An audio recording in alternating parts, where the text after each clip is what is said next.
We are going to take you to Capitol Hill, where House GOP leaders are speaking at their weekly conference. Speaker Paul Ryan has taken the podium, so let's take a listen. For its workers. Just one more example. I remember when I worked there, I was in high school trying to save up. With a program like this, students can worry less about racking up so much debt, and they can stay on top of their expenses better because of tax reform. This sets up people for a good job. It sets up people for a good start in their career. This is the kind of real, lasting difference that tax reform is making in people's lives. Tax day is just yet one other example. Tax day typically brings out the biggest worries. You just heard about them. Paying for child care, living paycheck to paycheck, all the anxiety that is involved in the paperwork. The trade-offs are everywhere. But this is the last tax day under the old code. All of it will become easier. Almost 9 out of 10 families get to use something like this. That is impressive. Instead of a system riddled with loopholes for the well-connected, you have one that lowers tax rates for everyone at every income level. You have a bigger child tax credit. You have nearly a doubled standard deduction. So you get to keep more of what you earn in the first place. That is such good news coming. And we go from hassle and stress of a complicated process to what I just showed you, this great form. With this new tax code, the typical family of 4 making the median income will get a $2,059 tax cut. That is real relief for families. And on top of all the raises and the bonuses that people have been receiving through tax reform, this is why economic optimism is up. This is why more companies are investing. This is why companies are bringing money from overseas. This is why jobs are being created. This is why wages are going up. Yet, Democratic leaders are still out there spreading doom and gloom. They call it crumbs. They talk about a dark cloud, and they are promising to take it all away.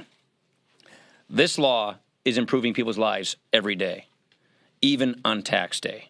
And when we get to move forward with a new code, that means new possibilities for people across this country. So the quick story of this is tax reform is working. It's actually even exceeding our expectations. It is giving us a stronger economy, a healthier economy, and it's going to make us more prosperous for years to come. Finally, I also just want to say on behalf of the whole House that we are praying for our former First Lady, Barbara Bush, and for her family. She is beloved by this country, and she is in all of our thoughts today. Questions? On Syria, the president seems to be rejecting new sanctions on Russia that would target companies that helped the Syrian chemical weapons program. Is this a mistake? Are you encouraging him to impose these? Well, I won't get into what sanctions should be applied, other than we obviously should be applying Russian sanctions. We've been applying Russian sanctions in multiple ways this year. I think the president's strike was called for. I think it was the right thing to do. And I think I was also impressed with the fact that he made a multilateral effort, that the French and the Brits joined us in this attack.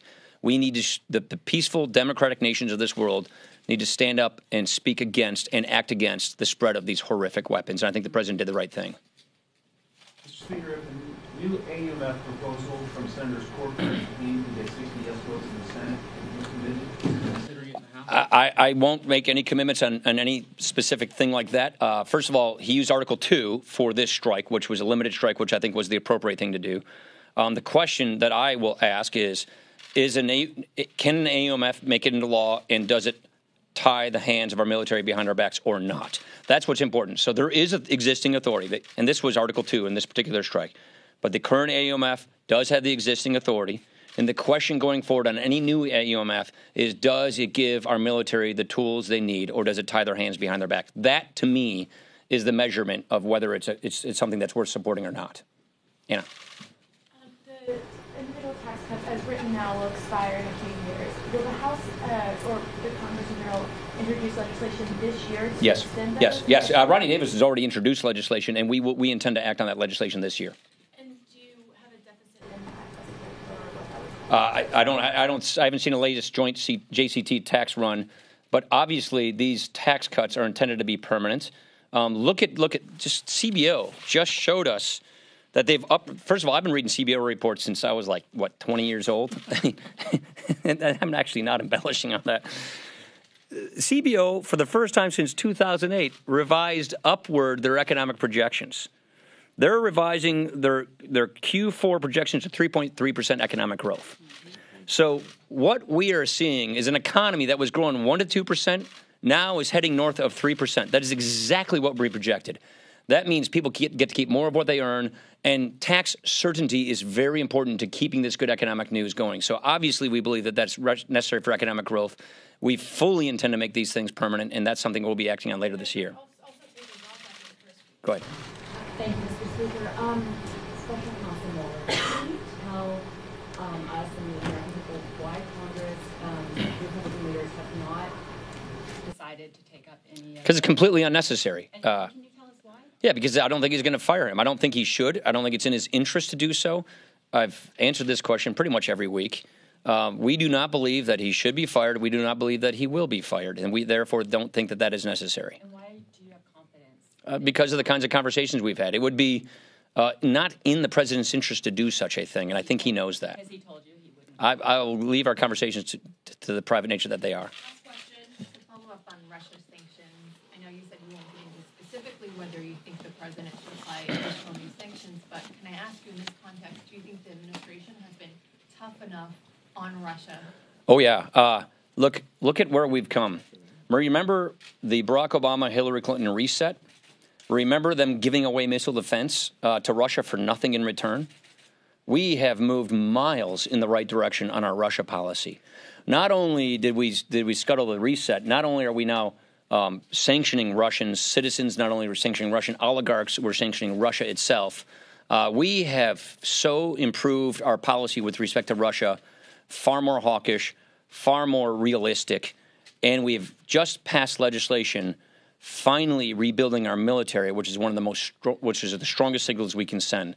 So the administration has moved and improved our Russia policy dramatically since the last administration. Thank you. Very good. Can you want your postcard back? Sure. Is it 16? We've just been listening to Speaker of the House Paul Ryan, as well as other GOP lawmakers. They started off talking about taxes. After all, it is tax day, touting the tax law that the tax legislation that the president signed into law. The quick tax form will not be implemented until next year, but they talked about the fact that they think the tax reform plays a contributing factor to the health of the economy. Most importantly, Speaker Ryan was asked about sanctions against Russia. UN ambassador to the U.S. ambassador to the UN, Nikki Haley, announced Monday that we would be getting some specifics about additional sanctions against Russia for its support of the Bashar al-Assad regime in Syria. That never came, and in fact, the president indicated that they're still considering whether or not they want to go through with those sanctions. The speaker was asked whether or not, or how he felt about what seems like sort of a waffling on this plan. Instead, he pivoted, praising the president's decision to go forward with those missile strikes, avoiding commenting on the sanctions and whether or not they should stay in place and whether or not they should be implemented, and praising the administration for its hawkish approach to Russia.